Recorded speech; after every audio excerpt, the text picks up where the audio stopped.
Christopher Larson says that we are live and ready to go for our June 27, 2022 council meeting. And if you would, we will open by honoring America with our Pledge of Allegiance. We're honored to have, following that, Rob Griebentrog with the on-site international prayer to offer an invocation before we open the meeting. I pledge allegiance to the flag of the United States of America and to the republic for which it stands, one nation, under God, indivisible, with liberty and justice for all. Let's pray. Father, we love you, and you are the Lord and giver and sustainer of life. We thank you for sustaining our lives today, and we thank you for continuing to sustain our lives and continue to grow the life of Westfield, Indiana, after all these many years. Father, tonight I want to pray that you would strengthen each of us with your joy, because your word is very clear in saying that the joy of the Lord is our strength. So strengthen us tonight. Those who will be presenting, those who will be discussing, those who will be voting, contemplating, answering, and more. And Father, we pray tonight that you would be glorified in all that is done, all that is thought, and all that is said. Father, as I pray every time, I pray again tonight that the words of our mouths and the meditations of our hearts would be pleasing to you. And Lord, if they're not there yet, Lord, help them to come to that place quickly and stay there. We bless you tonight. You've done great things, and you're doing even greater things now. Thank you for your grace and your mercy on us. In Jesus' name, amen. Thank you, Rob.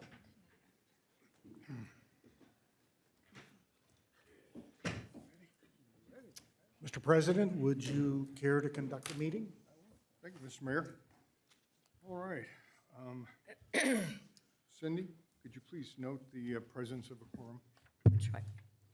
Troy Patton. Here. Scott Fry. Here. Mike Johns. Here. Jake Gilbert. He's online. Jake. Here. Cindy Spalgeric. Here. Scott Willis. Here. Joe Edwards. Here. We do have a quorum. Okay, thank you. Thank you. There are no changes to tonight's agenda as printed. First item of this evening is to approve the minutes from our June 13th, 2022 meeting. Councilors, do you have any questions regarding the minutes? Any changes to the minutes of that meeting? Hearing none, do I have a motion to approve the minutes of the June 13th meeting? Motion to approve. I'll second that. Motion made by Troy Patton, seconded by Scott Fry. Cindy, would you call the roll, please? Joe Edwards. Yes. Scott Willis. Yes. Cindy Spalgeric. Yes. Jake Gilbert. Yes. Mike Johns. Yes. Scott Fry. Yes. Troy Patton. Yes. Motion carries 7-0. Next item on the agenda is the approval of the claims docket for June 27th. Councilors, do you have any questions regarding the claims docket? The only thing I'll say is that we're not having a finance committee meeting on July 1. We're putting it back 1 month, obviously, so we can go through the second quarter budget to actual. And there are some things there that obviously we want to take a look at that we're over budget on. So, I mean, just noting that, but nothing to discuss tonight. Okay. Thank you. Can I then have a motion to approve the claims docket for June 27th? So moved. Have a second? Second. Second, or motion made by Scott Willis, seconded by Troy Patton. Cindy, would you call the roll, please? Jake Gilbert. Yes. Mike Johns. Yes. Scott Fry. Yes. Cindy Spalgeric. Yes. Scott Willis. Yes. Troy Patton. Yes. Joe Edwards. Yes. Motion carries 7-0. Thank you. Thank you. Well, it looks like we've got two special presentations this evening. The first one is by Joanne Tedesco, who's going to talk about our Disabilities Initiative. Joanne?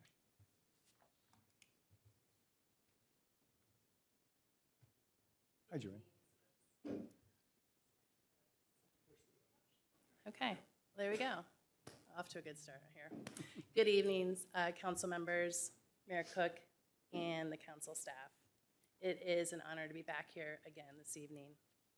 My name is Joanne Tedesco, and I reside at 15187 Fenchurch Drive with my husband Ken, my oldest daughter Gianna, and my youngest daughter Madeline, who has a disability, DDX, 3X, and autism. We've only been here a short time. We moved to Westfield for our daughter with a disability, and it is an honor to be able to present the latest since we've last seen each other.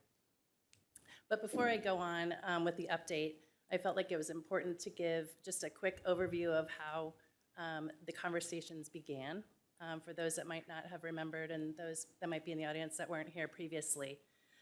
So this is how it all kind of began. Let's see if I can get this going. Actually, my friend Tasha Cleaver, who's sitting right there, she actually invited me to attend a quarterly meeting at the Fishers Disability Advisory Council. And when I saw what they were doing in action with Councilwoman Coble, I said to Tasha, we must have one of those here. And so it was just amazing to see all of the advocates and the education and advocacy going on in Fishers. So definitely wanted to have that here in Westfield. So just to give you a brief snapshot of how things went really fast. In December to March, both Tasha and I, we were introduced to Councilman Willis. It was a pleasure meeting him. We had a couple lunches, discussed the idea of having a disability council here in Westfield, much like Fishers. Then we were able to come here graciously. It was actually Valentine's Day, I think the longest meeting ever, but yet an honor that we were secured to be on the agenda. And I know there's some members in the audience here that were part of that. It was an open forum where we were able to talk about the importance of having a council and what it means to the disability population to have a voice in the city in which you live. Then, very quickly, the Disability Council Ordinance was proposed to City Council. Thank you for accepting that and listening and learning. I was able to meet with a bunch of you, and I appreciate your time in learning more about the challenges people with disabilities, how it impacts their lives and what they go through. And again, it's birth to death, so there's a lot of to cover there. So then moving on to March, it was just an honor that the mayor recognized March as Disability Awareness Month. So that was exciting. Again, a lot of people were here. That night, the city council voted against the ordinance to create the council. But then by the end of March and early into April, thank you to Mayor Cook that he decided to take us under his wing, and he supported the formation of the Disability Council. So I want to thank you, Mayor Cook, for that. It means a lot to not only me, but I know a lot of the advocates in the community. So there you are. Thank you. sorry, I had to get clip art, everybody, so don't be mad at me. So thank you again. And because of Mayor Cook, we have been established as a council to proactively address barriers impeding on the lives of people with disabilities in Westfield through education, advocacy, and awareness events that increase overall disability awareness in the community. Okay, we're still running here. So April through June, several meetings were conducted. We needed to really build a foundation. What is this council going to stand for? What's the mission? What does it all look like from a website, a logo, everything? So in order to do that, we had meetings, and these are people that are very integral in making things happen. Mr. Steve Latour from the Westfield Chamber of Commerce wouldn't have happened without these people. Tasha Cleaver with Carter's Play Place, Danielle Easterhouse with Student Impact and many other things, Danielle Tolan, our trustee, Mr. Stinson, the Special Education Director from our school district, Mr. Willis, Councilman Willis, of course, leading the pack, and city staff members, Jeremy Lawler, Jonathan Nail, and Chris Profit and his communications team, including Michael Sinclair and Sarah Blazer. Without those resources, we wouldn't be where we are today. So, what do we have? Well, we actually have a mission as well. And the mission for the Westfield Mayor's Council on Disabilities is to make a positive impact in the lives of people with disabilities in Westfield by promoting life cycle planning, a culture of inclusion, and accessibility. And the council will address current challenges people with disabilities in Westfield are facing and will uncover quality solutions to break down barriers. So that is the mission that we were able to develop with all of the help of the wonderful people I just showed you. Moving forward, we developed what we call 3 pillars. It's what we stand on. It's really short-term goals of what the council will lead with. And that's, again, I just highlighted the life cycle planning, culture of inclusion, access or accessibility.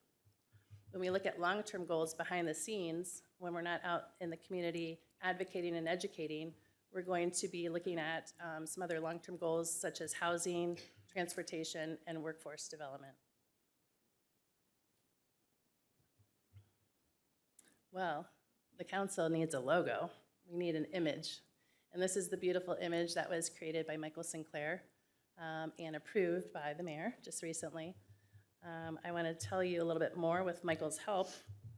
When you're creating a logo, it needs to stand and represent the mission. And so you can see the thistle there, and I think you all well know the kind of abstracted thistle that the city currently has. So this is kind of a naturalistic interpretation of that.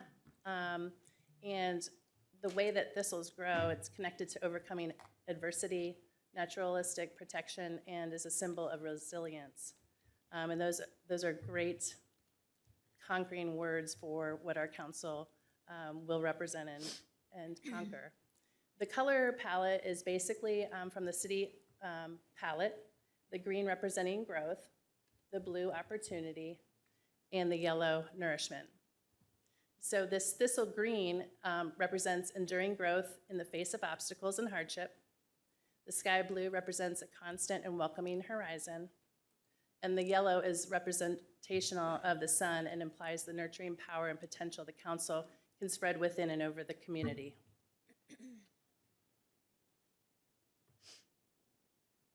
What else do we have? Well, we actually have a website as well, a Facebook page and Instagram. So if y'all bear with us, we're still working on things, but we do have those and would love for you to be part of that and follow us.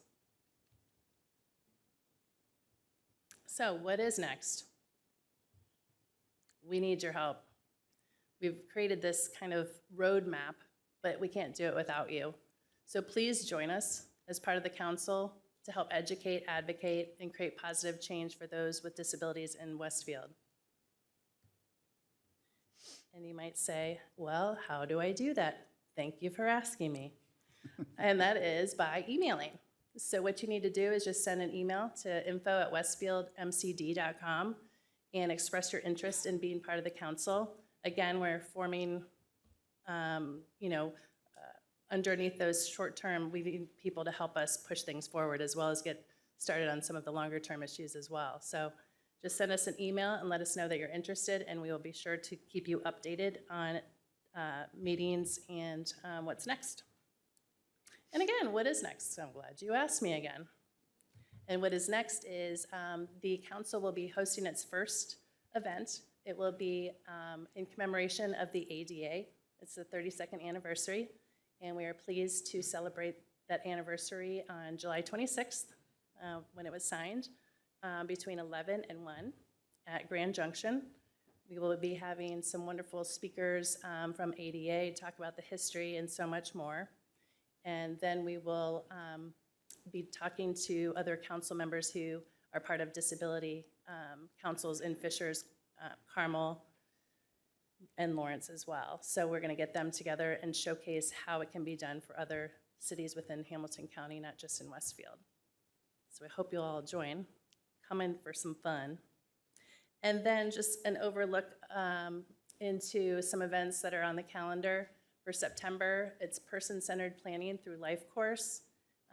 It's called Charting the Life Course. It was developed by the University of Missouri, Kansas City, on how individuals can plot what's happening next after high school, or any individual at any level. What do you want for your life? And it's a very empowering way to do it and make sure that it's person-centered and not maybe a family member wanting something for an individual. October is National Disability Employment Awareness Month. And then looking into next year, February, we're going to talk about supported decision-making and other alternatives to guardianship. A lot of times, our schools maybe don't know about some new innovative decision-making tools and only know guardianship, which actually strips an individual of their rights. And we really wanted to make sure to educate the community that there are other alternatives to that. And then, again, March is Disability Awareness Month, so we'll be hosting a number of events and make sure that you all have those details. We'd love to see you there. And that is, I'm just really excited that we've come so far. It's been a short time, but we have had our running shoes on to find our place. And I appreciate you, council members, for allowing us to bring it to your attention. But I think it makes a really great sense to be with Mayor Cook and the resources that he has to push some of this, some of our efforts forward. So thank you to all of you and to the advocates who are very passionate about having a place where we can make sure that individuals have a voice. So thank you. Thank you, Joanne. Councilors, any questions for Joanne? Well, first I want to just say fantastic congratulations. I'm happy you guys are moving forward with some efforts. Thank you. As you know, I've supported the things that you guys do. Obviously, it just wasn't what I thought was appropriate for our council at the time to be doing. I did want to put forward, because I thought this would be a great time, when we did discuss the YMCA contribution, and I asked for different things to be included in the developer agreement. One of the things was I was hoping that we could get as much in there, if you will, that was reasonable from the disability community. So thank you guys. I know several of you are here that contributed. There is a list from about 10 people with some great ideas of things that they feel are important to see in the why. And so I just want to provide that to everybody so we all have that now moving forward, and hopefully we can look to try and work with the why to incorporate these into the developer agreement. Cindy, you have one for the record. I put one there. Oh, yeah, I do have, Okay. I'm sorry. I didn't hear what you said. Okay. Thank you for those efforts, by the way. Appreciate that. And I hope that we can make a lot of this happen. Yeah, I appreciate that. Yeah. Joanne, this is moving so well organized and quickly because of you. Thank you. I couldn't do it without everybody. Thank you. I don't take compliments well, but thank you. I appreciate your staff support as well as the council.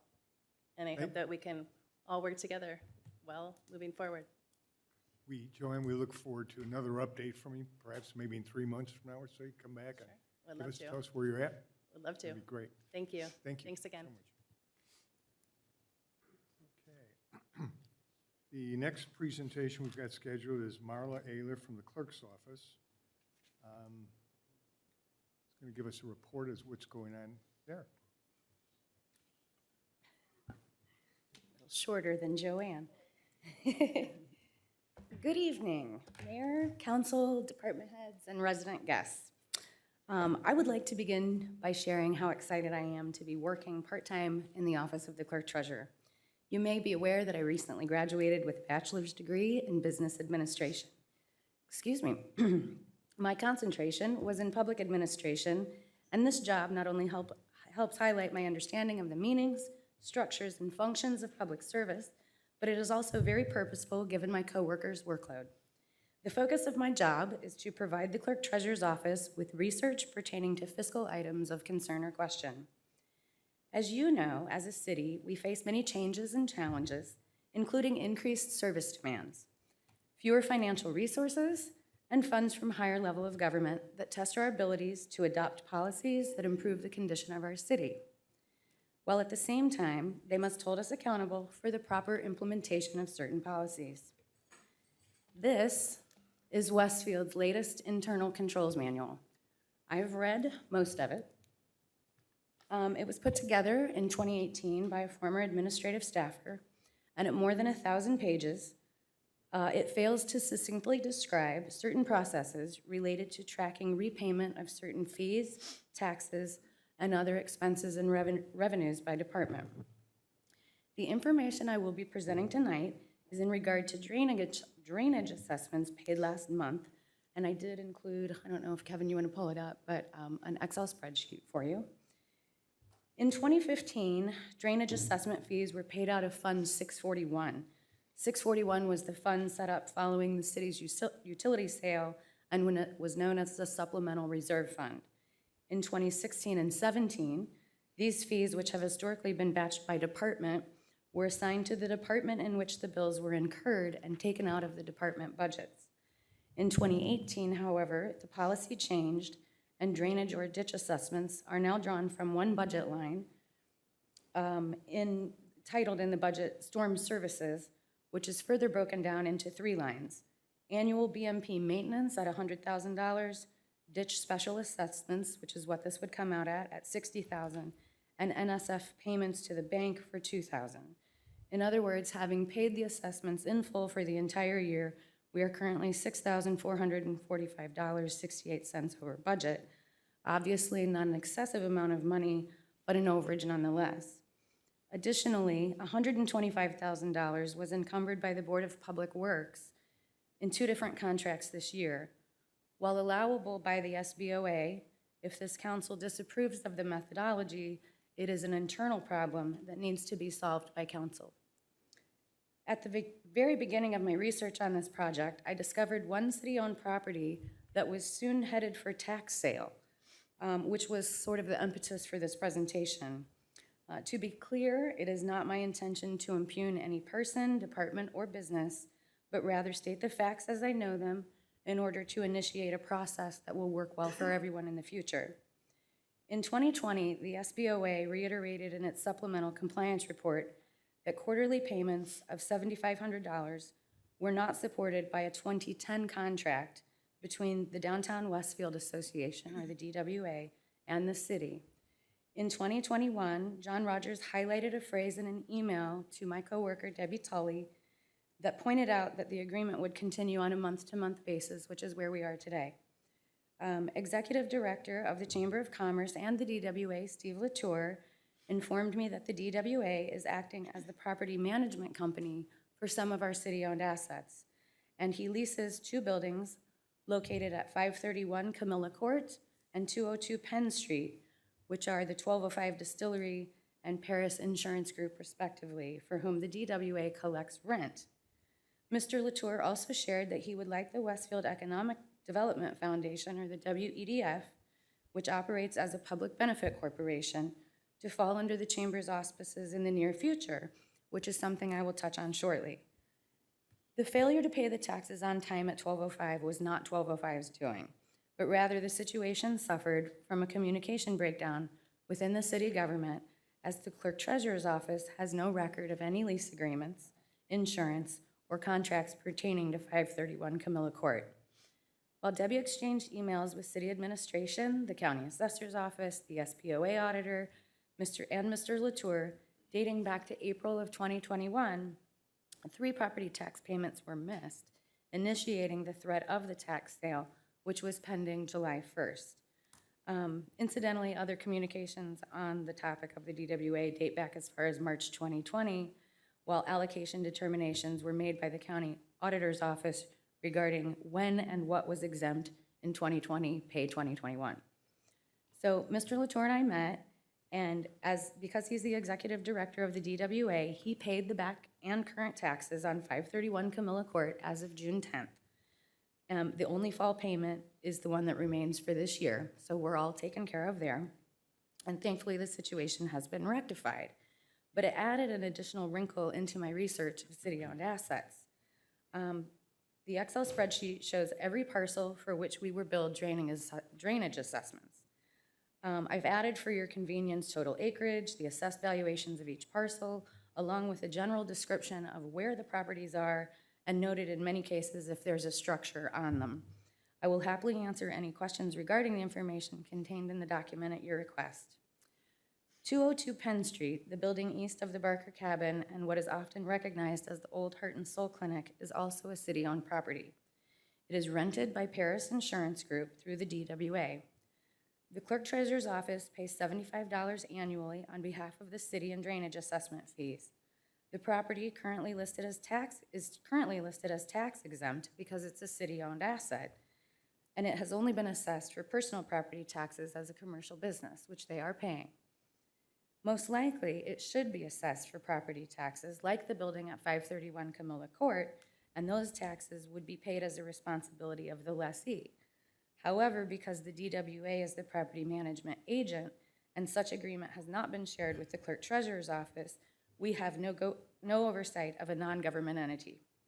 As long as these properties are city-owned assets, only a representative of the city can alert the county assessor and auditor's office of the need to properly tax the commercial properties, and the clerk's office will always continue to receive the bills as long as it's a city-owned asset, which I'm sure makes sense.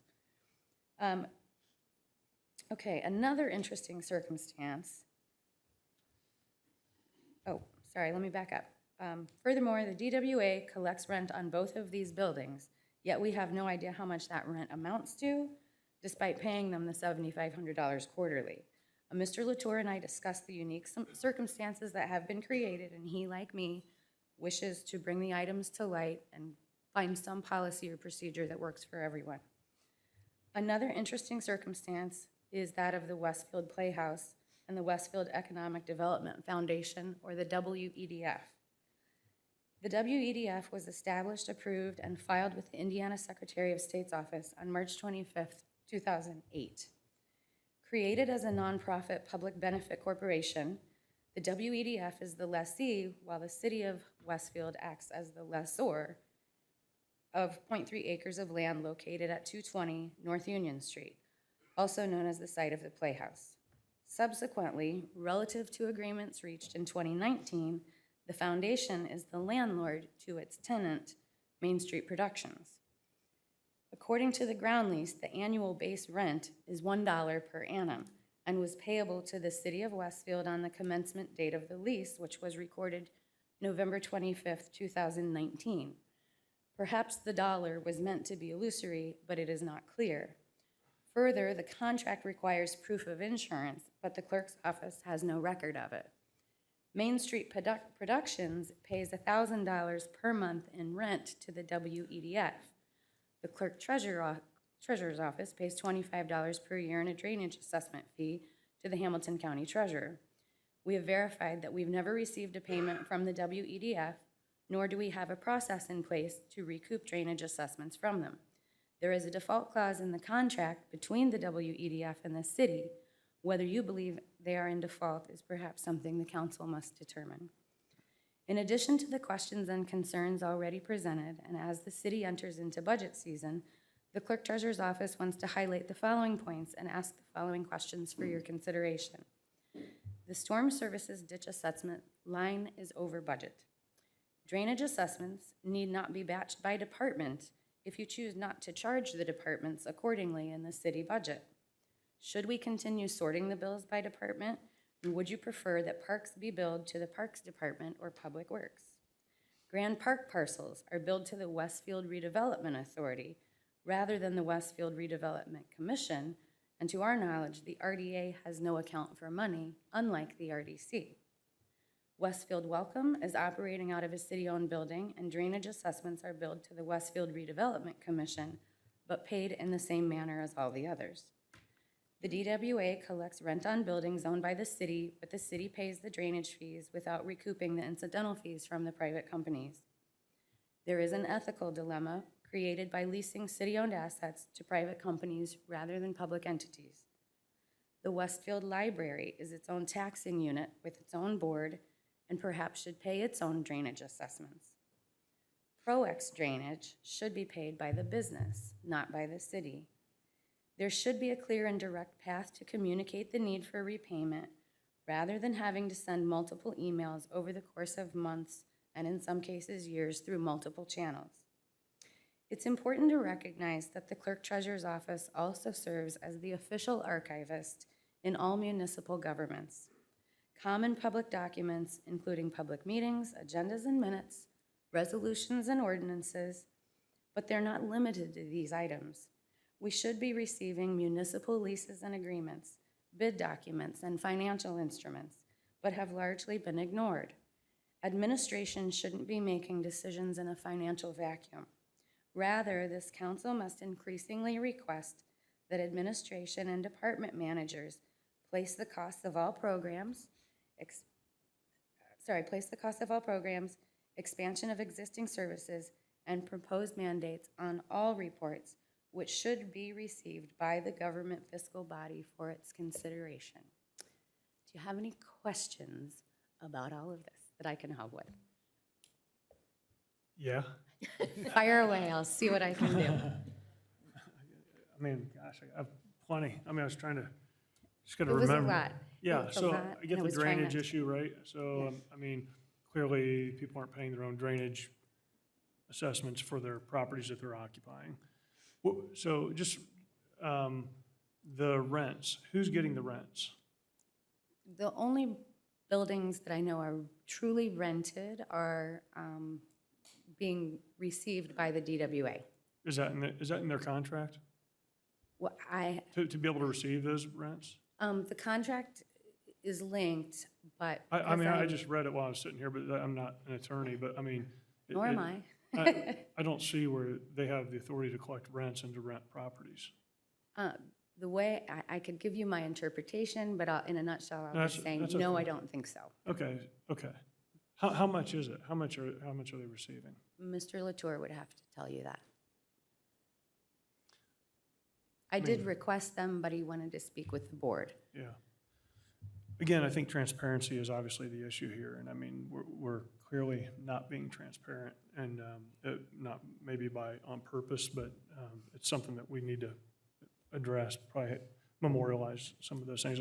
I know I'm staring at you, Manny, but I mean, they need to be memorialized and documented so everybody can see those things. I 100% agree. I know Jeremy does and the mayor does, so much so that for the last month or so, we've been talking with Councilman Spoljaric about addressing the DWA lease, because that should be brought before the council, like it probably should have been before. We have a meeting tomorrow at 1 to Yeah. discuss this issue. I would like Marla to attend that. I think that'd be helpful with the work that she's. Yeah, that's fine. It'd just be nice that before we have this grand presentation, those questions are asked of Jeremy or people who know what's going on. That's what we do here So in we Westfield. It's everything's grand. I know it. Yeah. So anyway, I'm sure after our meeting tomorrow, when all these issues come to light fully, which I thought the council would know about it by now, certainly, Ms. Spoljaric can report back, and you'll see probably another agreement with DWA before you to approve to address some of those issues. Okay. Policy-wise, I have no idea. That's up to you. But this is certainly not an issue anybody's hiding. It's been in No, I didn't say discussions for a month. that. Well, you mentioned transparency. You know, my trigger goes off. when you Well, I'm say that saying word. everything should be transparent. And I'm agreeing with you. Yeah. And And I said unintentional Sure. in the same, probably same sentence. My point is that, again, I've only read the agreement here briefly. I don't believe it to say that you can do those things. Plus, it'd be nice to know how much those amounts are, what everybody's getting, et cetera. So, Yeah, so all of that, like I said, the meeting's been scheduled for a little while. It'll be tomorrow at 1. Whoever wants to attend can attend. Ms. Spoljaric, whoever you want to bring. And otherwise, Okay. that's not an issue. okay. Thanks. It's totally allowable to have an arrangement like this. Of course. And so that's not the problem. It's just this was done a long time ago when the DWA was kind of a different entity. We're in a different spot now. A lot has changed.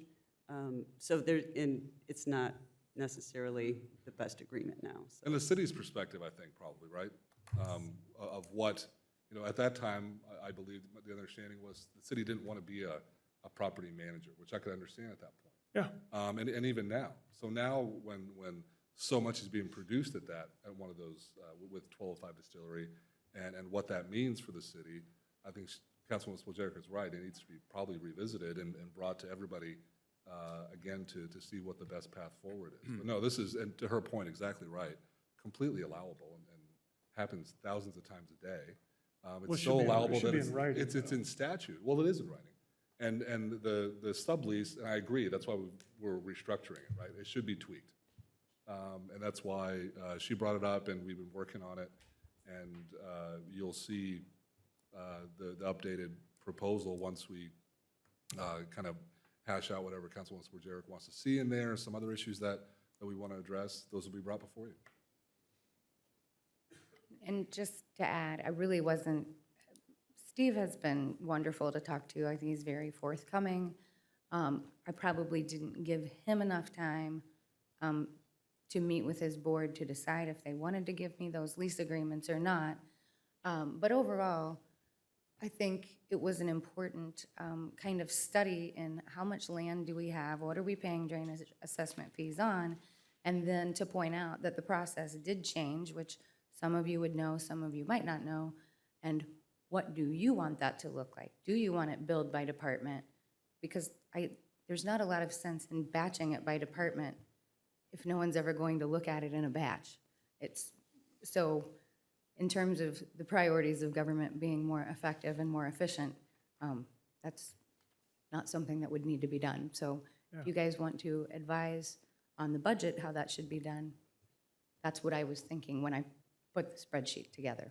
No, I think it's good. I mean, look, I'm not trying to offend anybody when I use these 4 words: accountability, transparency, policies, and procedures. Simple. Absolutely. Yeah.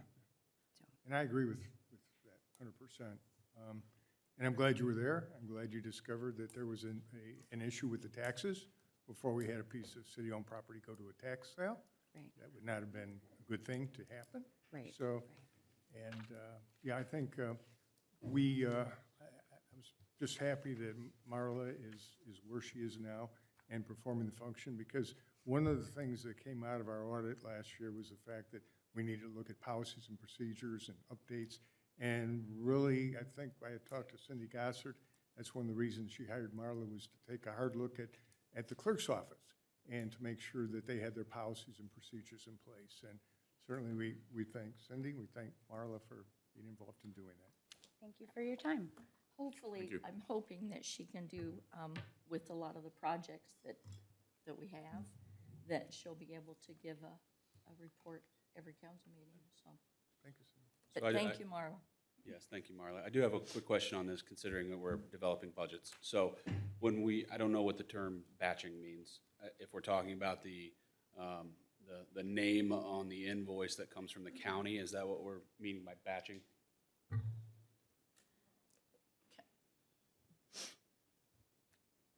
answer that, it's the way that Debbie has been advised to sort them.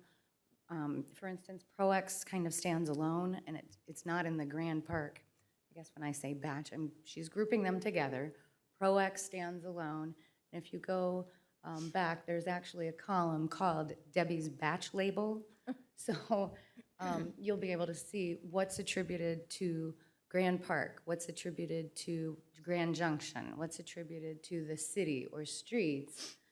But there are a lot of parks on the list, and they kind of seem to be random there. So we need to look at, if she's going to continue doing that, how that's done. Does that help answer your question? sure. Okay. Yes, so if I understand, that's just an internal categorization mechanism. So that's good to know. If the council would like these broken into individual budgets, just need to know that. Looks like Marla's done the legwork for us to be able to divide those up. To give you some history, the very reason that they come out of a single point of payment is for simplicity, to try to create efficiency in the process so that it's not hitting every single budget throughout the city. It made a lot of sense that the stormwater utility, which is a drainage component, ended up paying the ditch assessments.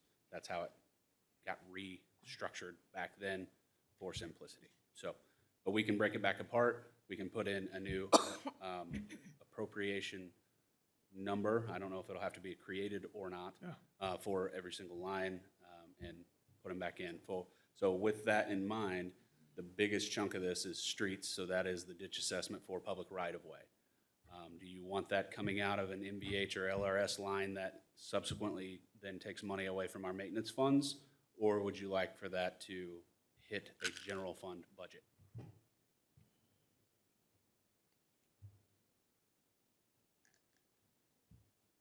I'm just, for myself, I'd have it detailed personally. I mean, if you're gonna have separate agreements, I mean, I don't know. I reserve the right to change my mind, but I think, Just to be clear, there are no agreements here. This is an assessment from the Hamilton County Surveyor's Office passed down to us. It's a but tax. yeah, but I think they should be separated out, whoever should be paying those amounts. I mean, I'm just. Okay. My, No just my problem. accounting hat. Do we want to capture it all in general fund, in the different general fund budgets, or for like streets, which is really the, streets and Grand Park are really the only two that would not be general fund. But as you can see, streets is 51,000 of the 66,000, I believe, is what the total number was. Let's figure it out at the finance committee meeting. Okay, fair enough. I think that's the right, let's I- think about it, look at both sides and figure out what Item makes sense. 2, and then incorporate it into next year's budget as we move forward. Yeah. The process. Okay.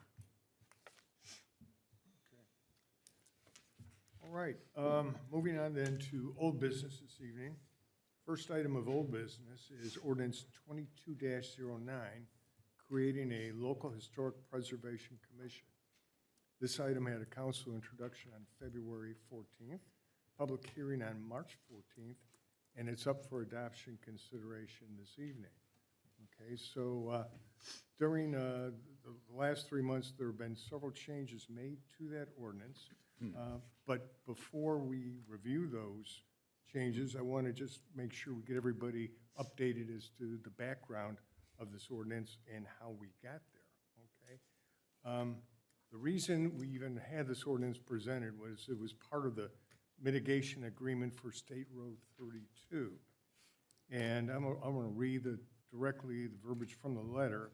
It said, please note that as a condition for State Road 32, the approval, it states that, quote, a historic preservation commission, the city of Westfield agrees and shall draft a local preservation ordinance and shall present this ordinance to the Westfield City Council for adoption no later than 9 months prior to State Road 32 construction letting, which I think it's probably going to be letted, now it sounds like it's going to be in February, March of next year. So I think we're kind of at that 9-month issue here. The ordinance shall be drafted under the guidance of the Indiana Landmarks and in consultation with other groups with demonstrated interest in historic preservation. The city of Westfield, in partnership with Indiana Landmarks, shall educate each city council member on the benefits of a local preservation ordinance and the mechanics of how a local preservation ordinance works.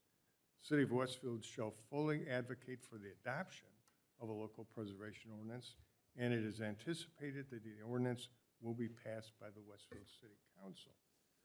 So that said, and we've looked at this ordinance quite a while, I think we got Jonathan Nail who's going to give us perhaps a little bit more background on it, what you need to know. And then we also have Mark DeLassy here this evening from Indiana Landmarks. And I think Mark is going to give us a brief presentation or update, if necessary. Okay. Okay, if necessary. So with that, Jonathan, do you have any additional comments? No, I think you covered it. The only thing I would say is that I think that might have been a slightly older version. We had a hard date that we wrote into the COA for when we present that to council. I will say I haven't been involved in the revisions to this ordinance. I introduced it in February, and then we had the public hearing in March. So I know that the council's been working on some revisions that they feel like is more agreeable to the council as a whole. But I don't have much more to add beyond what I introduced back in February, and certainly I'd turn over to Mark DeLassy, who is the expert on this matter. So, Okay. Mark, do you have anything you'd like to add to that? Well, good evening. Thank you for having me back, Council and Mayor Cook. Good to see you. Yeah, I mean, I would just say I know that this has been a process for all of us involved. I had the opportunity early on to meet with some of you via Zoom to go over what the purpose of a commission is, what the ordinance, the role of ordinances and what it would fulfill for the city of Westfield, how that, as Councilor Johns mentioned, how that ties in with the COA that was approved by the State Historic Review Board for getting this approved. I guess I would just comment, and I don't know if you necessarily want me to, Councilor Johns, but I will say I have had the opportunity to look over the redlined version of the ordinance. And there's really only two, what I would call significant changes. There are other changes as well, but two significant changes to what the template was that we supplied to the city of Westfield and what this document reads. I guess I'll just say the one is the removal of interim protection as a part of the ordinance. I know that was a concern voiced during the public hearing, that was included. It's probably unfortunate that that's being included, but I think that the ordinance can stand without it. So if that's something that the council wants to move forward with without, I think that that's satisfactory. What I'm actually a little more concerned about is in section 3, under powers and duties of the commission, in sections B and C, there have been changes added, I guess, that basically state that the only properties that are going to be looked at under the commission's purview are those listed in the National Register of Historic Places. And that's not really what the purpose of this ordinance is for. It's an ordinance to protect local historic landmarks, not just those that are recognized at the national level.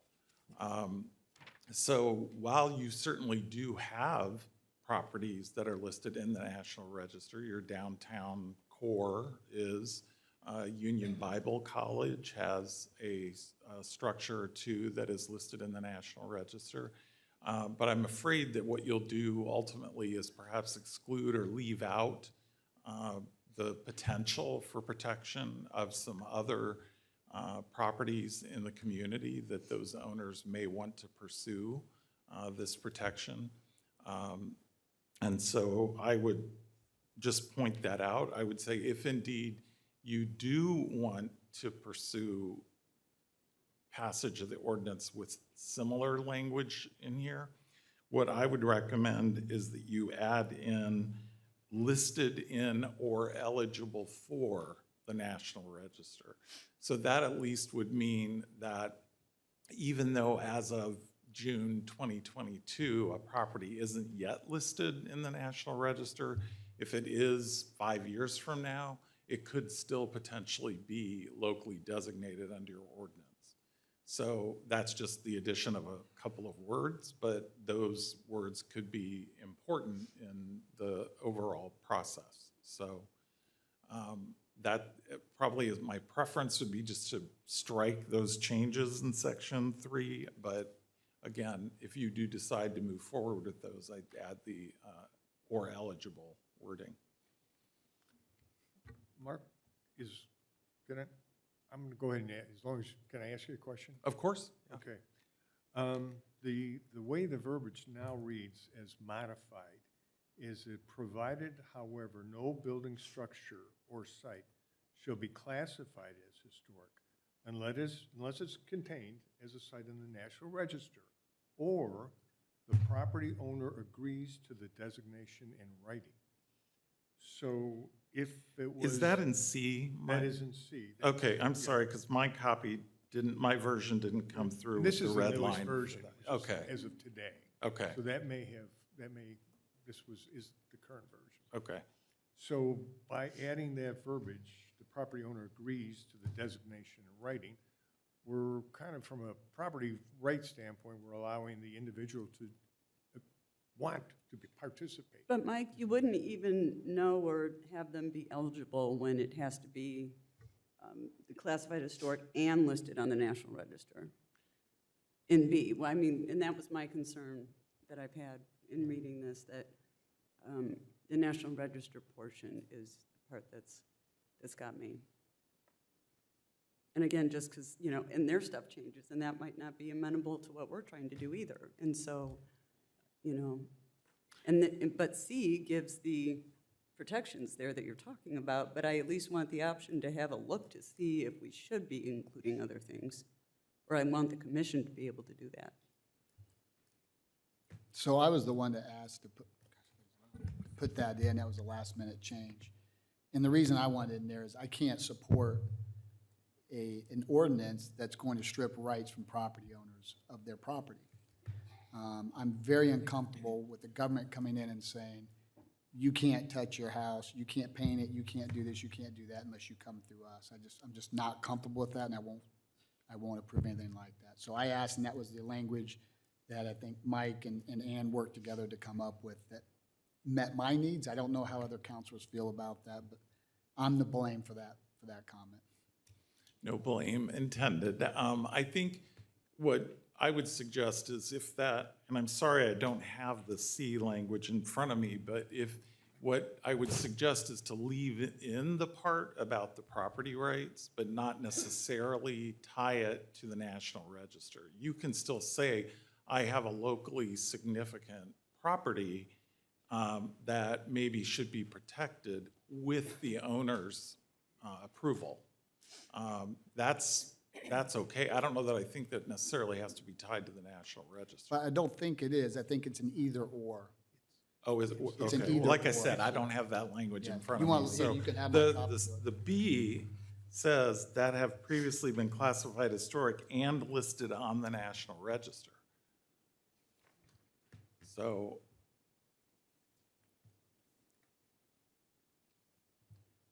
I'm reading from the second line in B. true, but if- Have previously been classified historic and listed on the National Register. So that's kind of more the one that was concerning for me. There are a bunch I of see your protections in point. I'm not saying you shouldn't include that language about property rights. I'm just saying on the National Register side, I'd rather this be a list of important local landmarks, not necessarily what the national or federal government says is important. I'm not married to the language. I just want to make sure that we're not stripping rights from property owners. So whatever our attorneys feel is the right. You know, you're still, I mean, I don't support this, but I mean, I'm just saying, you're still stripping the rights in 4B, 4C, interested parties, and in 13. I mean, I don't even know how you get past that. I mean, no offense to the attorneys sitting here or those in the room, I mean, for heaven's sake, I mean, this just opens the door for litigation. I mean, to be able to sue somebody to stop them from doing something with their own property.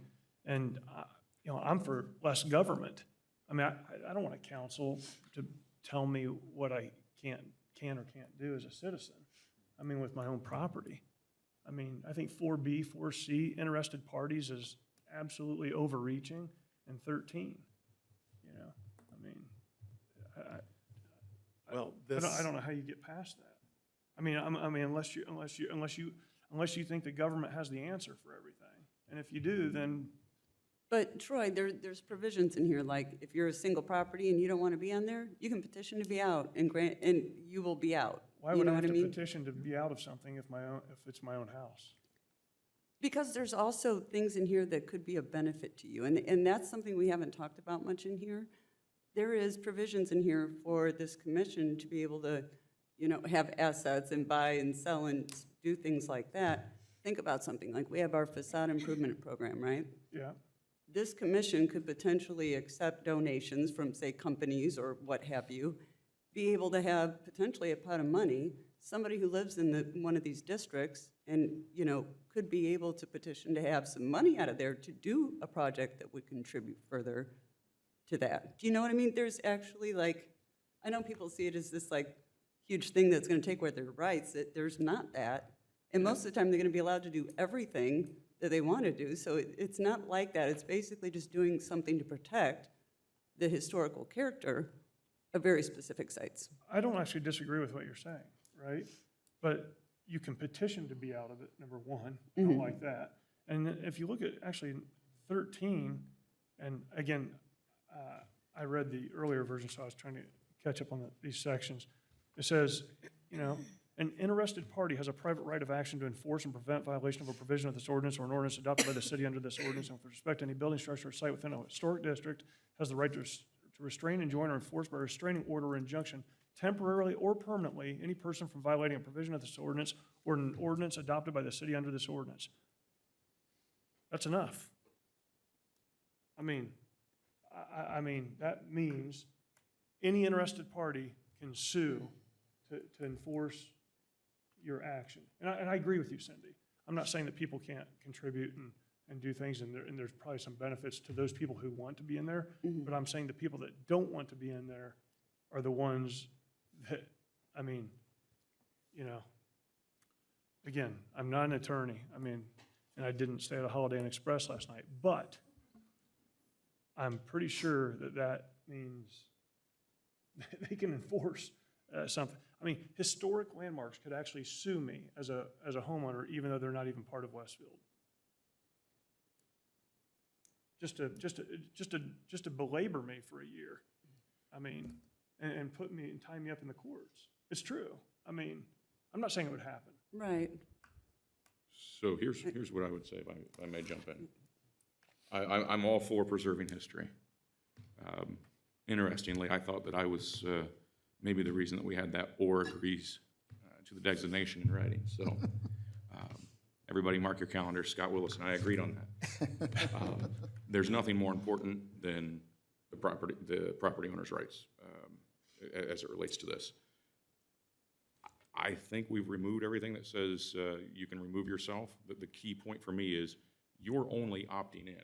You're not being placed in this designation, which then might be a little bit of a softer scenario for Section 13, where it's everybody has a right to sue you potentially. You've opted in for it. I kind of think we need to go back to the drawing board on this just a little bit, and maybe we're not quite ready to vote on this right now. That would be my thought, because I agree with Scott Fry. I need to ask a question. everybody hear that? On this.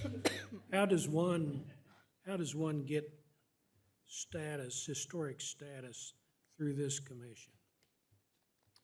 So when the commission works with a property owner to pursue designation, first thing that they work with the owner or owners, if it's a district, to do is to develop what's called a preservation plan. And that plan lays out what it is that all parties are agreeing to that will happen with that property going forward. And the preservation plan is then made a part of the designation ordinance that comes back to you. So if a property owner stands up and says, I don't want my property designated, I mean, I don't know why they would have gotten that far, but I don't want my property designated, you don't have to vote to designate their property. Now, that's not we, that's the commission. Well, it does go to the commission, but it comes ultimately to the council. And you have the ability to designate or not designate any property as historic. So the final word rests with you. In all fairness, it doesn't rest with us because this is a long-term project. This rests with the council. So at some point in time, you may have a council up here that does not care quite as much about individual property owner rights. But I do remember I was clerk of the meeting at the Westfield Friends Church, and there was a lady in there who proposed to put us on the National Register of whatever, historic properties. Places, And she says, I'm going to do this. I don't care what you think. And she threatened to do this. Well, we were the owners of it, not her, but collectively we were. But she seemed to have a real threat in getting this put, on the National Historic Register. And maybe it should have been on there, I don't know. But it precludes you from doing certain renovation projects if you grow or if you need repairs. Actually, our roof fell in at one time, and so it needed great repairs. But I think the process has to be real clear about how you get on there, and no, I don't want to be on there. I don't have to be on. I think it has to be crystal clear. So the only response I'll make here is just to be sure that we're being clear what is the National Register, which is what you talked about, and what we're here to talk about tonight, being the ordinance, is that National Register is a federal recognition of the significance of historic architecture in the United States, and it comes with zero regulation unless there are federal funds involved in a project. So Well, if it's like the State Road 32 project, which is why we're here. So in this case, if it is simply a private property owner going to the bank, getting a loan, making improvements to their property, the National Register would have absolutely nothing to do or say with their property. So local designation, you have a commission that you would put in place. Somebody would come, ask for designation. If the commission approves it and recommends it to you, if you approve it, then their property is designated. Of course, a church and the buildings under consideration here are vastly different things and in different places and have different meanings. And, I don't know. I just think we have to do something or we're not going to have any historic structures left. But the people that own them are going to have to want them to be preserved. Or we're vacant in what we can do. We hope so. I have two additional questions, if I may. So, per our agreement with, as it relates to 32, we've agreed to bring forward in good effort, good intentions, the approval of a historic district. What happens if it gets voted down and doesn't get approved? That's one. And then the second question is, what is the time frame for something that absolutely drop dead must be approved, if it's required to be approved?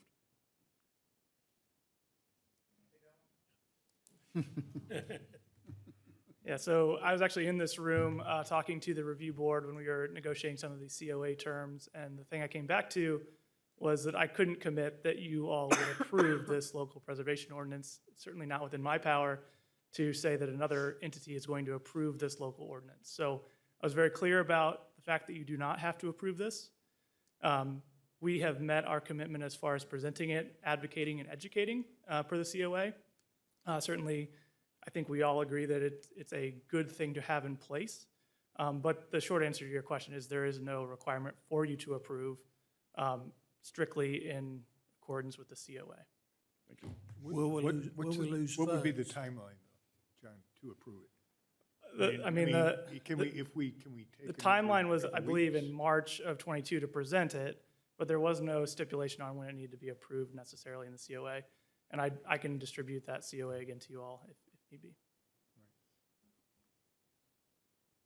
Joe, you had a question about funds. If we don't approve this, do we risk losing any funding from the state or? John, would you know that? I'm sorry, as you get seated. Is there a potential for us to lose any kind of funds if we don't go through? Like from NDOT? Mm-hmm. No, not that I'm aware of. Okay. So there's no penalty of, sorts if we don't? No, I'm sure the Historic Review Board would be disappointed to hear that we weren't able to pass it. So I don't want to pretend like it's no big deal. I think they would be disappointed in that. But strictly from the COA, yeah, there's no financial penalty that I'm aware of. Thank you. Councilors, any other questions right now? It sounds to me like I think we should consider waiting another 2 weeks on this, putting it on hold, if you will. I don't really want to kick the can down the road. I think it's important. I think that everyone on this council agrees that we want to preserve the historic properties within the city of Westfield. Once they're gone, they'll be gone forever. And it really just comes down to how to protect the property owner's rights. We appreciate the fact that the template that you've presented to us is a template that's basically being used by sister cities in our county, in our area. And so it's generally accepted. And, I mean, we may be a little more conservative on the end of trying to protect individuals' rights. I think that's a good thing, all right?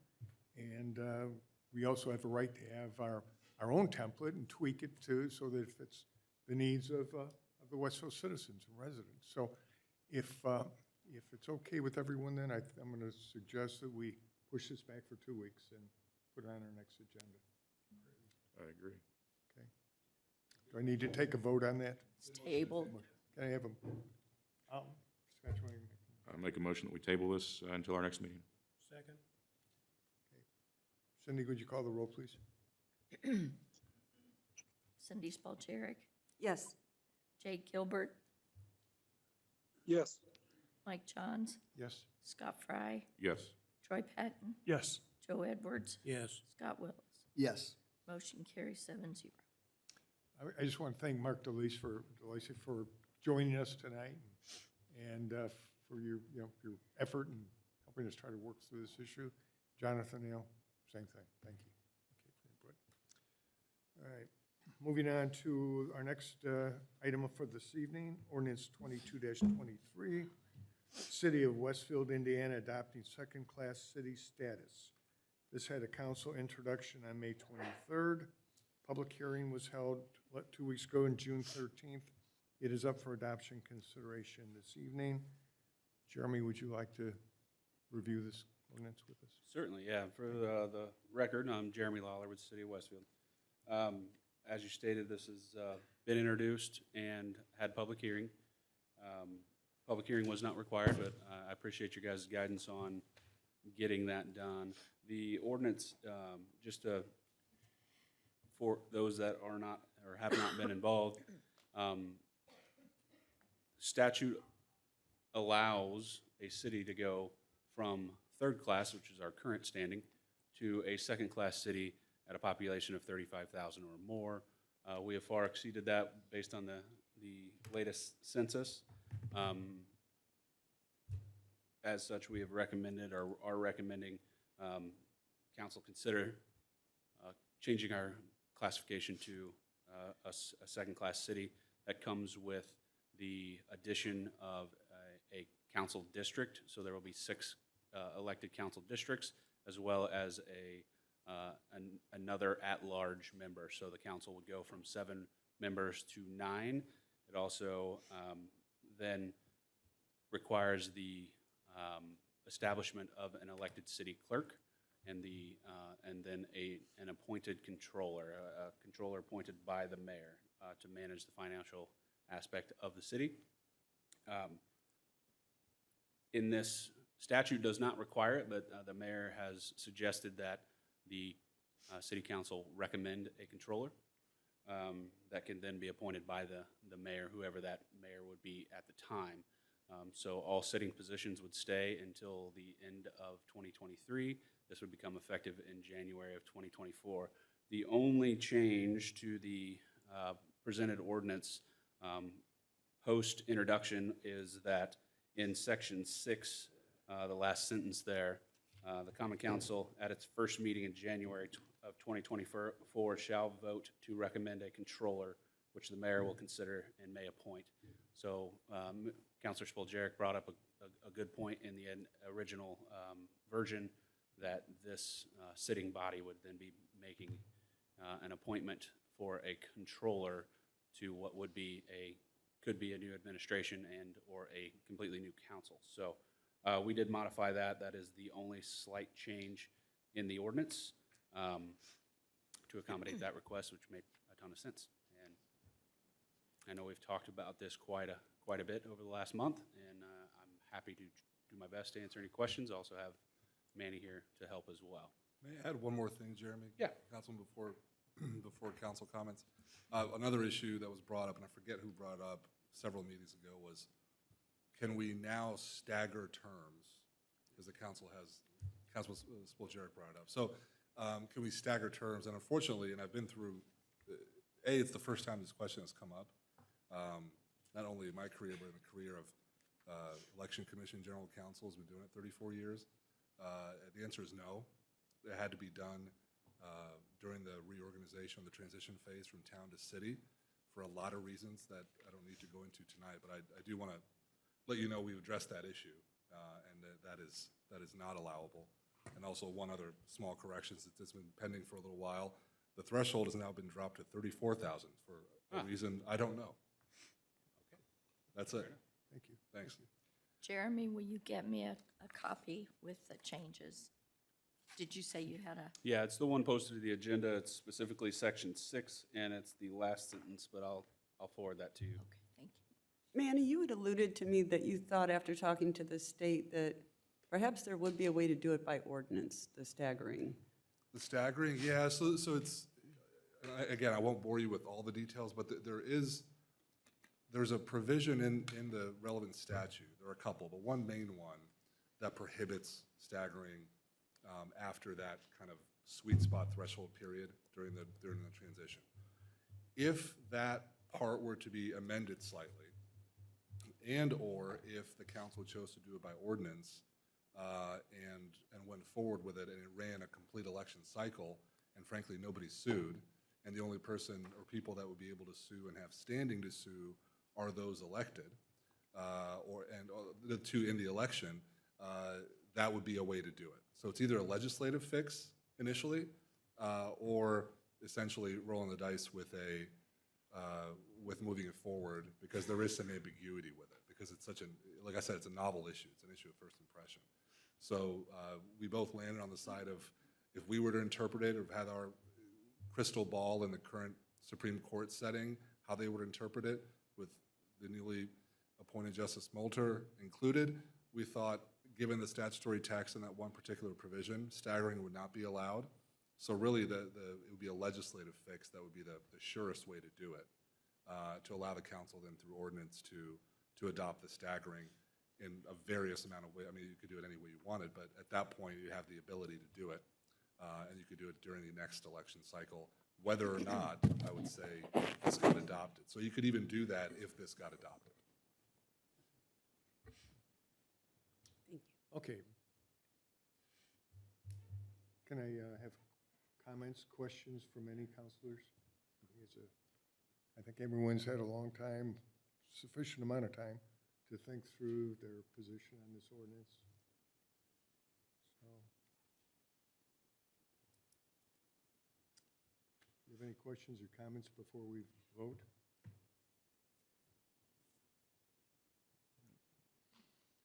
Hearing none, do I have a motion on ordinance 22-23? I'll make a motion to approve ordinance 22-23, City of Westfield adopting second-class city status. Okay, do I have a second?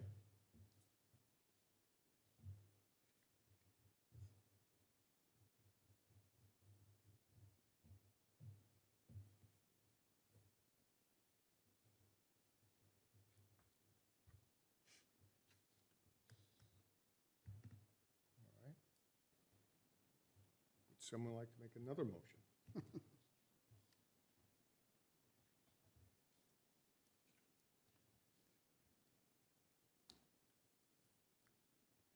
Well, we have one motion on the table. Yes, I will second the motion to get it moving forward. Cindy, would you call the roll? Scott Willis, Yes. Troy Patton, No. Mike Johns, No. Cindy Spillier, No. Joe Edwards, No. Scott Fry, No. Jake Gilbert. No. Motion fails. 6-1. Thank you, Cindy.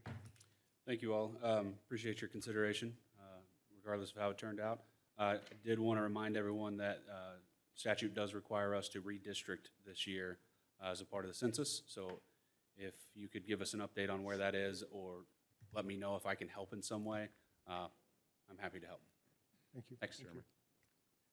you. And I thought there were going to be a lot of comments. I didn't want to make any tonight. So I did write up my comments, which I will submit to the clerk and to my fellow counselors here and to make public following this. Again, I think at some point in time, we should be a second-class city. I just can't support it at this point. So anyway, moving on. The next item for consideration tonight is Ordinance 22-25, updating the City of Westfield traffic ordinance. I had a council introduction last time on June 13th at the last meeting. It's up for adoption consideration this evening, and Jonathan Nail is going to provide us with an overview of these items. Thank you. For the record, John Nail, City of Westfield Director of Public Works.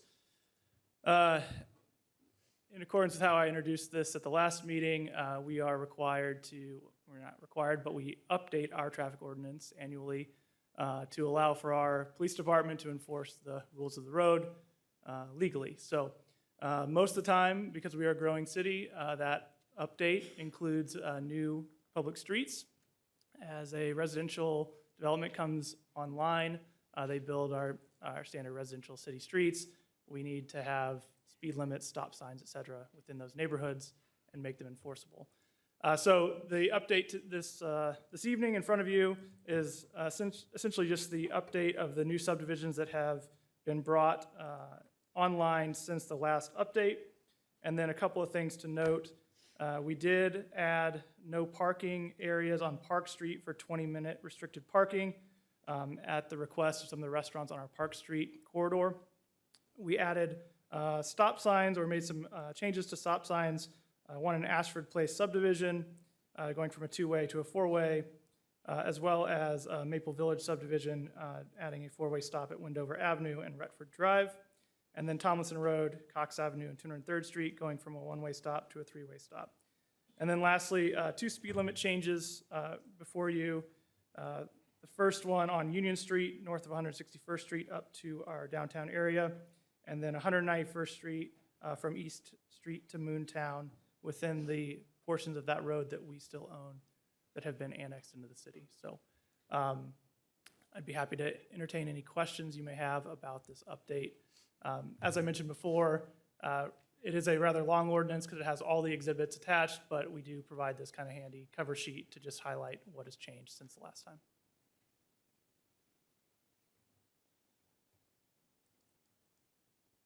John, I have a question.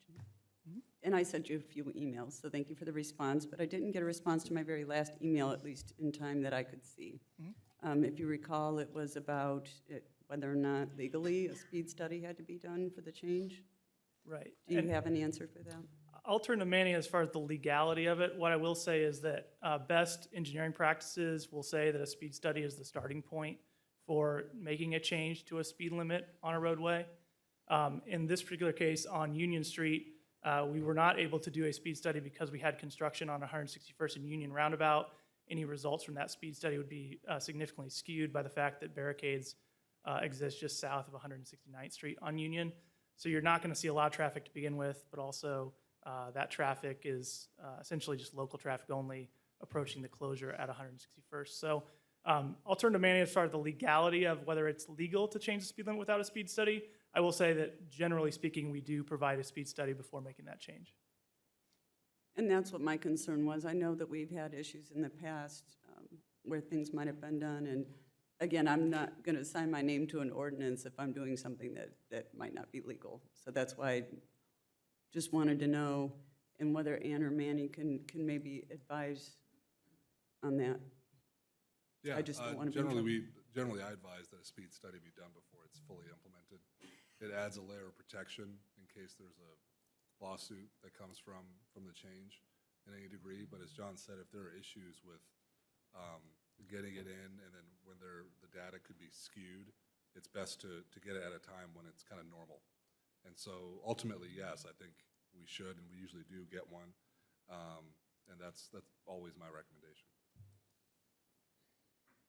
Still gives me pause knowing that we didn't do one and one should be done in case we run into these future problems. Sure. I And will- you could always approve it with that, with these two or the ones that we haven't done it for, added in later after the normalcy period and after the speed study is done.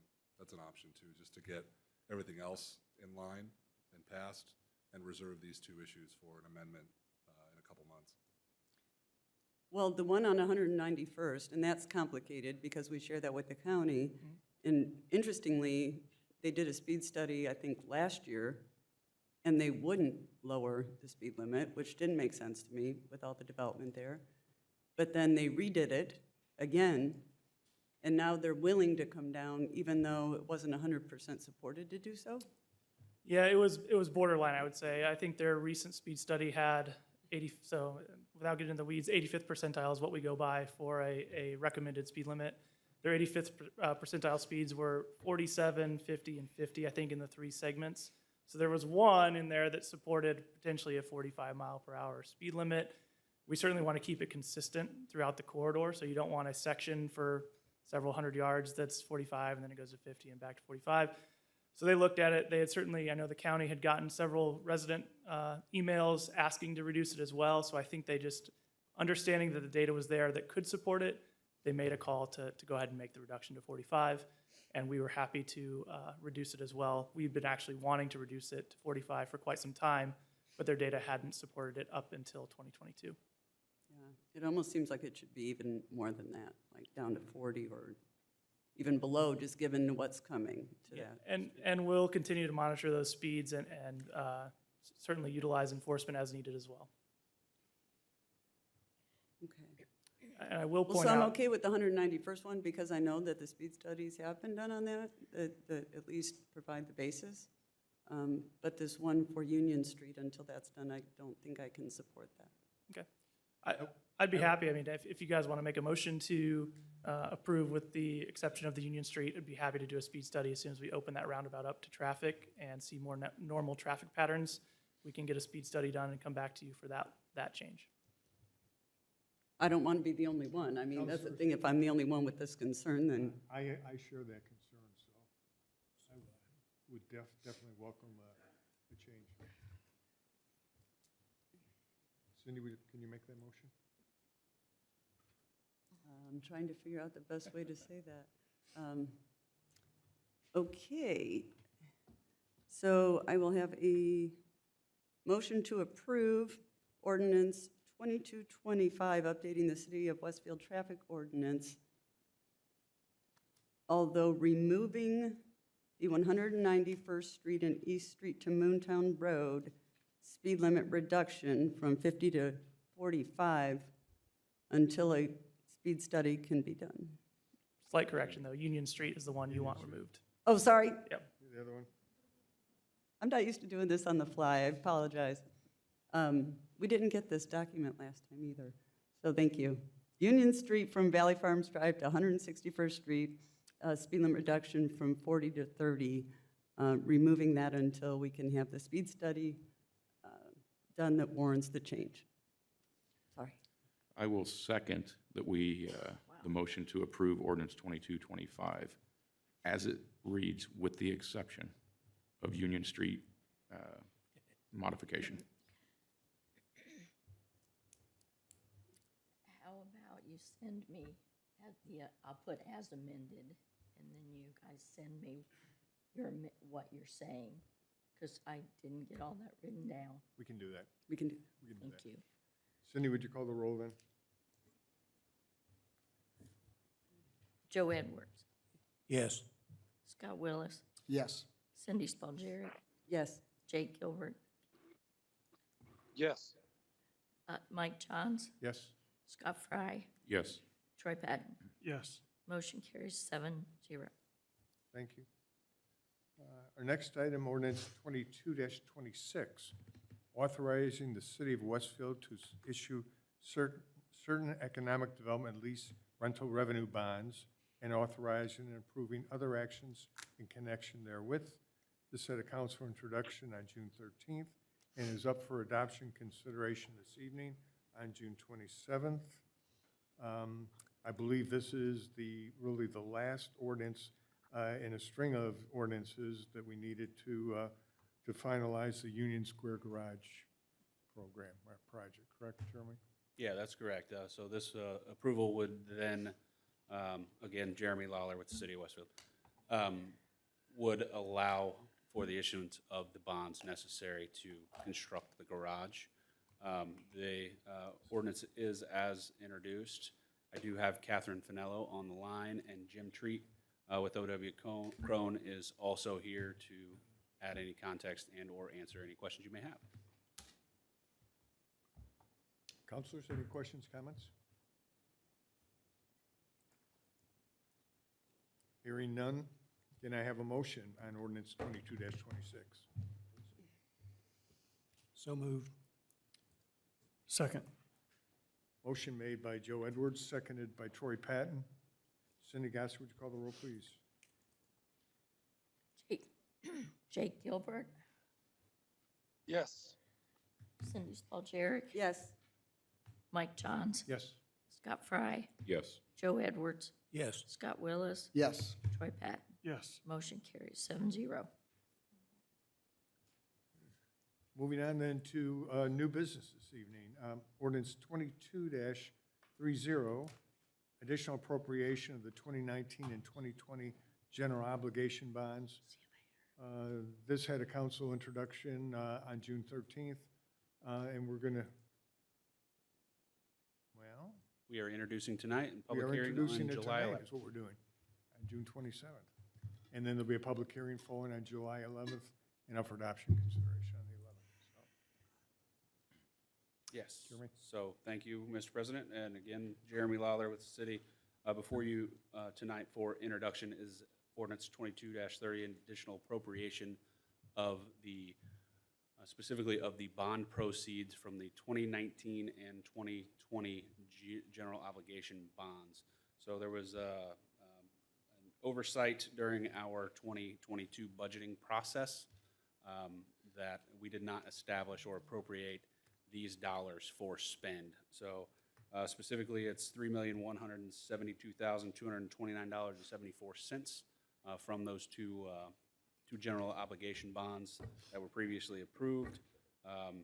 $373,570 of that is from the 19 bond that is going toward the 191st Street Chad Hiddle Roundabout construction project. Effectively, what we will be doing with the additional appropriation is allowing us to spend those dollars that have already been approved.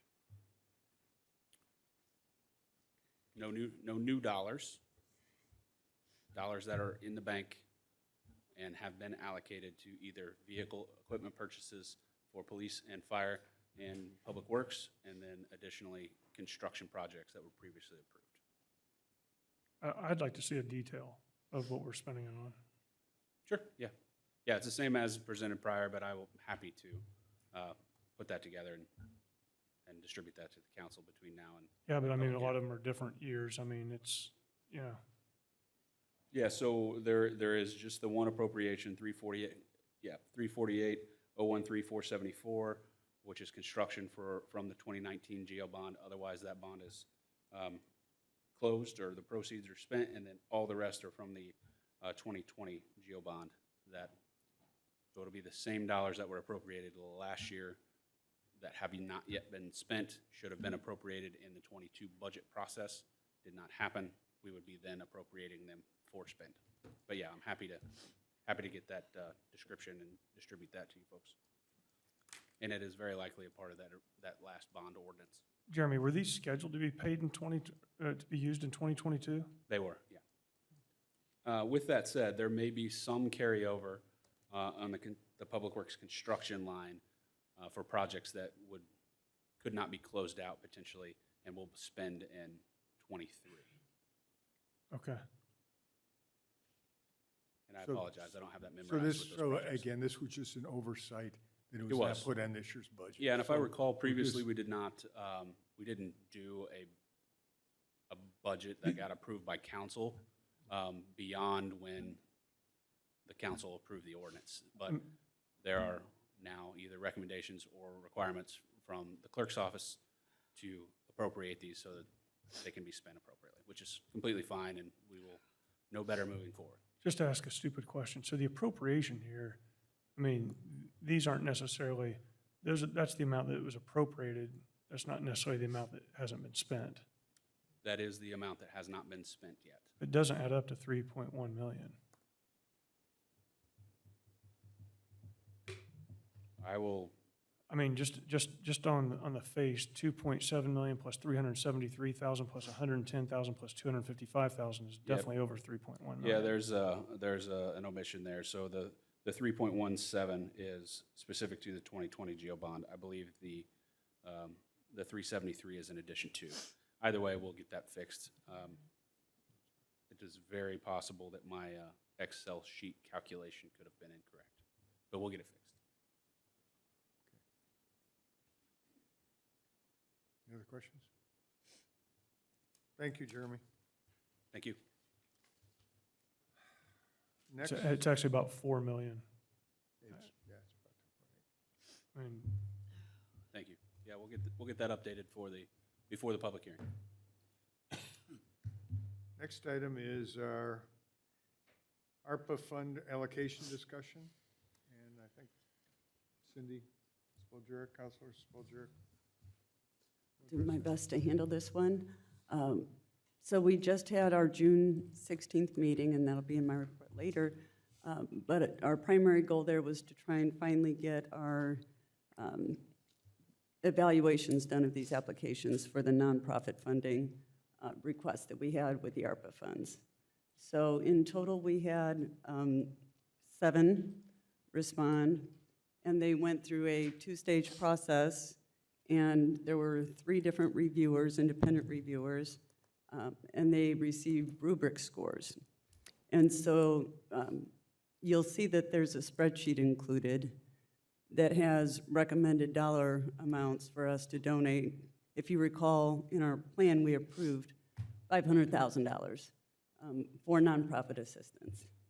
So in our process, which did focus heavily on the rubric, though, we needed to further refine that.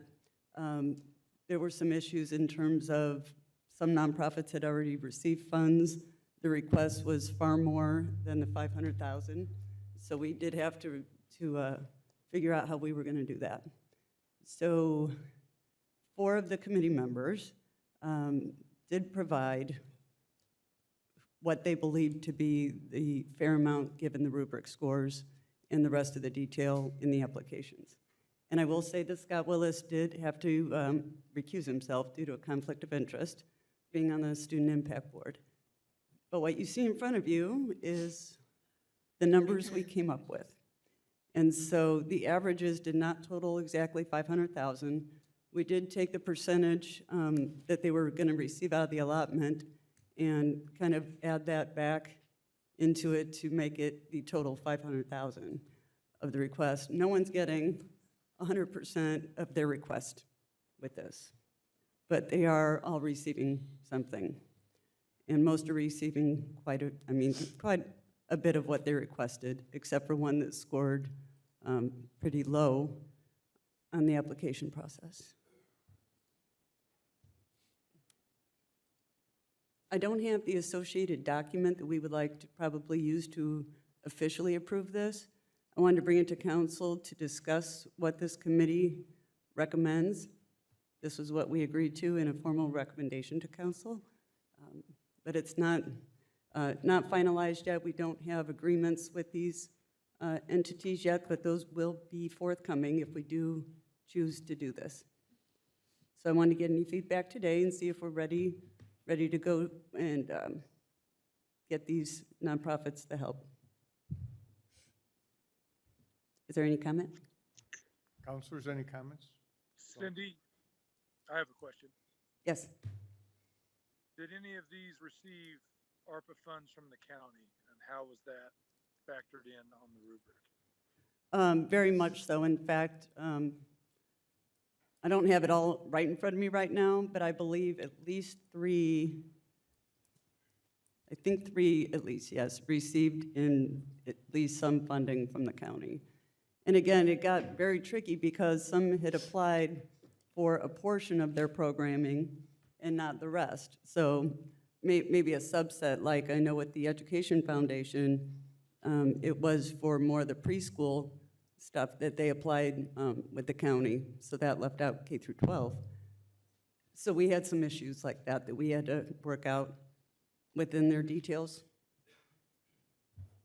Also, keep in mind, if I might add in, Cindy, some of these non-for-profits support residents outside of Westfield, across the county. And that's a great thing, but I think we all try to look at it from the standpoint of we wanted to take care of those Westfield non-for-profits that are focused purely in Westfield. So I think we each went about differently in how we factored that in, but we tried to account for that as we came up with these numbers.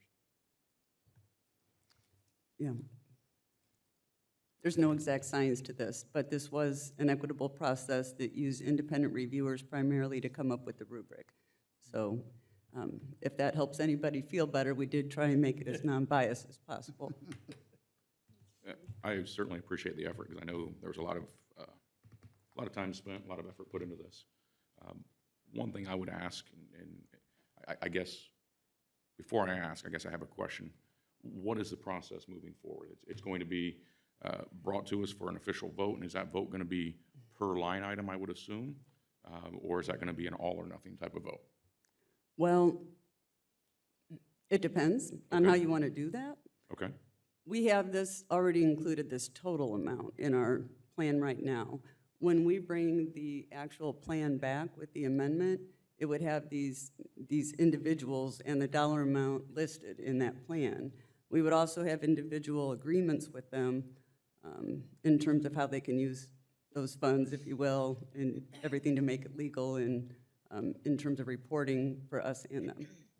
And thank you. The one of my follow-up questions, I guess, would be each one of these 7, they provided all the information you were looking for. They followed the rubric, and Yes, they did. okay. I know there were some questions, like one with is it a 501c3? Has it been continually operating? There was an issue, but actually it was resolved by a letter from the Treasury that it actually reinstated their eligibility and their actual status to before.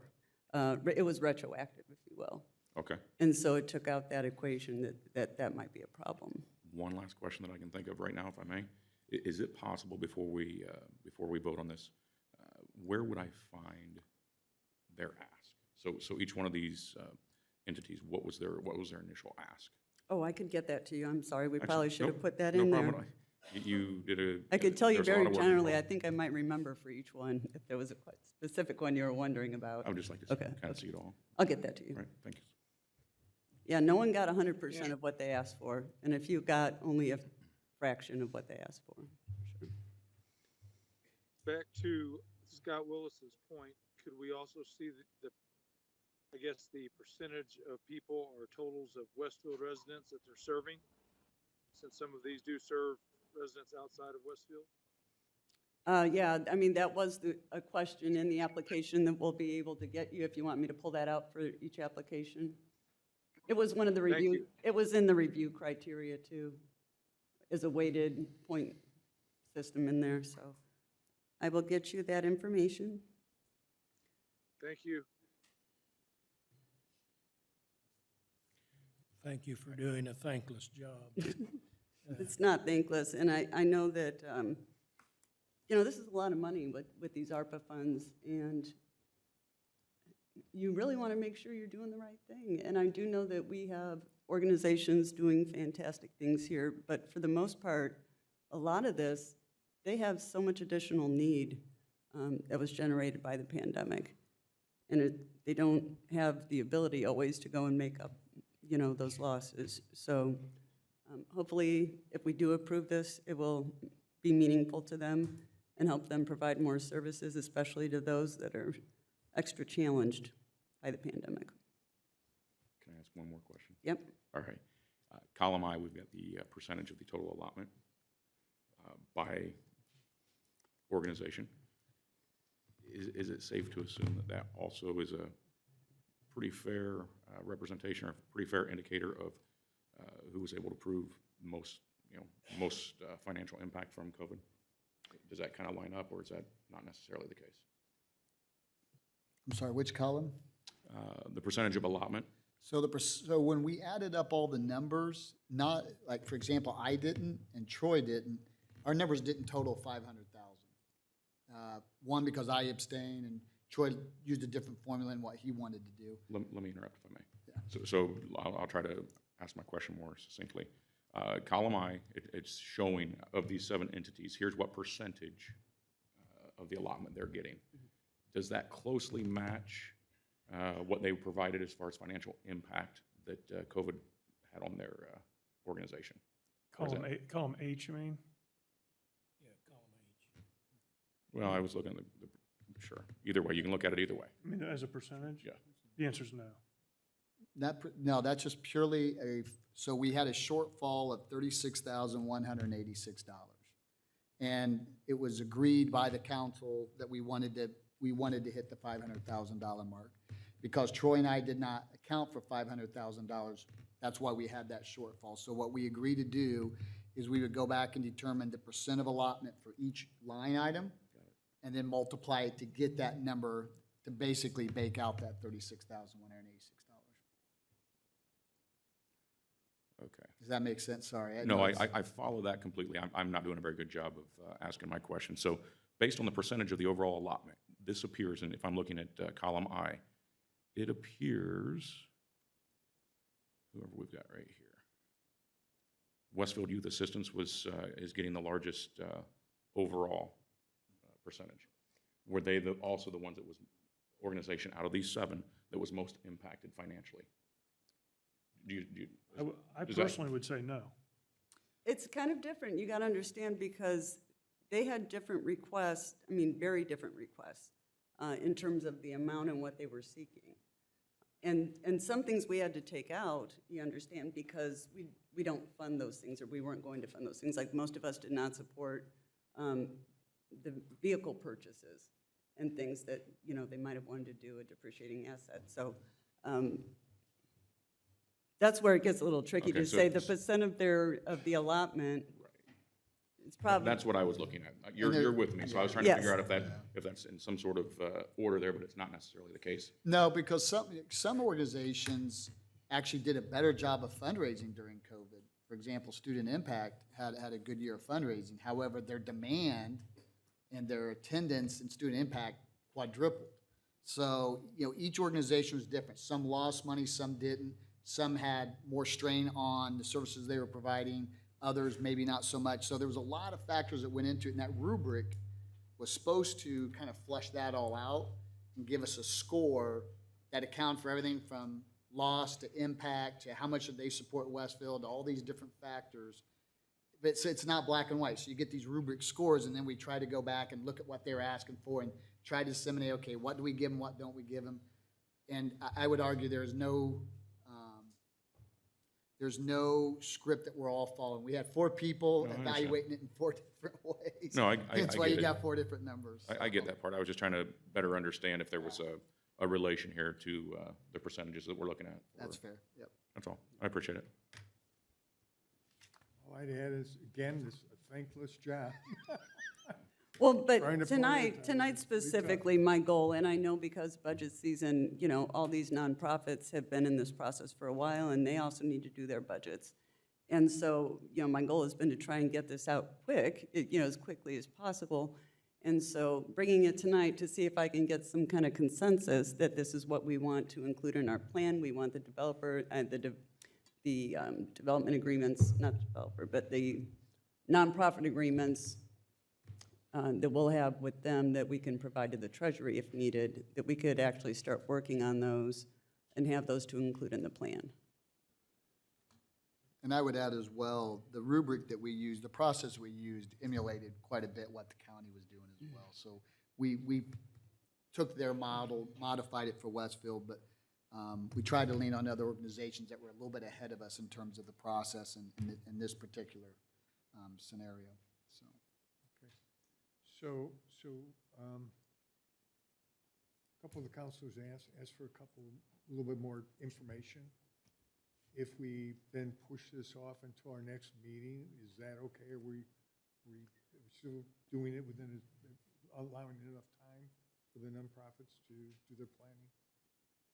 Well, I mean, can we I say can't 4 speak weeks? for them specifically. I just know that there's really been requests to, if we can get that information to them, they would really like to know. Well, then let's see if we get that information. Let's get it on the agenda for next time and see if we can take a vote. Okay. And at that time, I mean, I probably will try and work with Dustin to see if I can have this in the actual amended plan. We haven't received our next disbursement that I'm aware of. I haven't heard from Misha that we've received it. So we'll need to appropriate and plan for those funds, and I was hoping we could just do this all at once, so not to burden every meeting with ARPA. But I don't have it yet, but hopefully I will, and then we'll do it all at once. Sounds good. Excellent. All right. Next item on the agenda, do we have any guests who would like to make any comments this evening? Kevin, no cards? Thank you. Okay. Clerk treasurer comments? Cindy? I just have one, that when whoever does ordinances, I know there's different people that do different ordinances, please be sure you put prepared by, because recorder's office won't record them without it.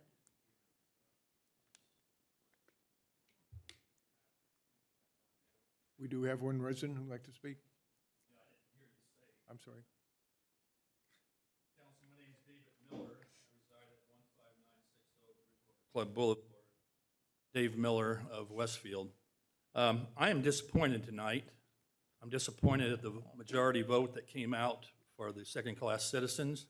I think we as citizens of Westfield deserve more representation. I think we deserve to be able to have people, the extra at-large member that could be on this, the extra representative of our new committees and our new districts. We're at about 7,000 people per councilman now. If you take a look at the next couple of years at the growth of those 6,000 homes that have been approved that are going to be filled at some point in time, we're going to be looking at 65 to 70,000 people.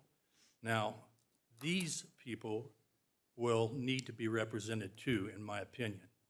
And the last reason, second reason, is your job. You guys have a big job. You do a lot of things. Not only do you go to meetings once, twice, 3 times a month, but you also go to ribbon cuttings and State of the Mayor addresses and all types of finance, all types of finance meetings and library meetings, and it takes up a lot of your time. But imagine the people in this seat in the future if they would have 25% more representation to help out with these responsibilities. So not only what you do, but what the people of the future are going to do. And I believe as citizens, I would like to be a second-class citizen, a second-class city. Thank you. Thank you. All right. Cindy, we're done with your comments? Yeah, I just wanted to remind everybody to put prepared by, who prepared them, the okay. ordinance. City council comments. Finance committee is, We're just meeting next time, August all right. 1. I've got a report from the Advisory Plan Commission meeting. We had a meeting on Tuesday, June 21st. There were 2 consent items which got approved. North Point Building 2 submitted a detailed development plan for that, and the Hageman Group 55, a mixed-use community, submitted a development plan for that project. Both of those were approved by a vote of 8-0. We had basically one item of new business, which was the Midtown at Westfield, which is on the northwest corner of 191st Street and East Street. And that's a Henke Group development with the Y Engineering, and they were requesting an overall development plan and primary plat approval for 3 lots and 2 blocks on 38 acres roughly in the Midtown project, PUD. and that was approved 8-0, and that should be coming before the council within the next couple meetings, I would think. So that was it. It was a very short meeting. Any other comments, councilors? Well, we did have that ARPA meeting, but I pretty much told you everything that happened, and we have not set a meeting date yet because we're waiting to see when we get those funds and things. But I did want to say something else. There is a project that is being at least put forth by Duke concerning transmission lines, and it impacts quite a few folks, both north and south at 32, along the Midland, Oak Manor, Andover, a lot of those neighborhoods. You know, they're looking at some different options, and their public input ends, I think, July 21st. So I would encourage anyone to go on to their website, the Duke website, and look at those plans if you're located in that general vicinity. Thanks. Thank you. Yeah, I agree. Important stuff. I don't have any other comments this evening. Mr. Mayor? Okay, well then with that, we'll close our meeting for June 27th.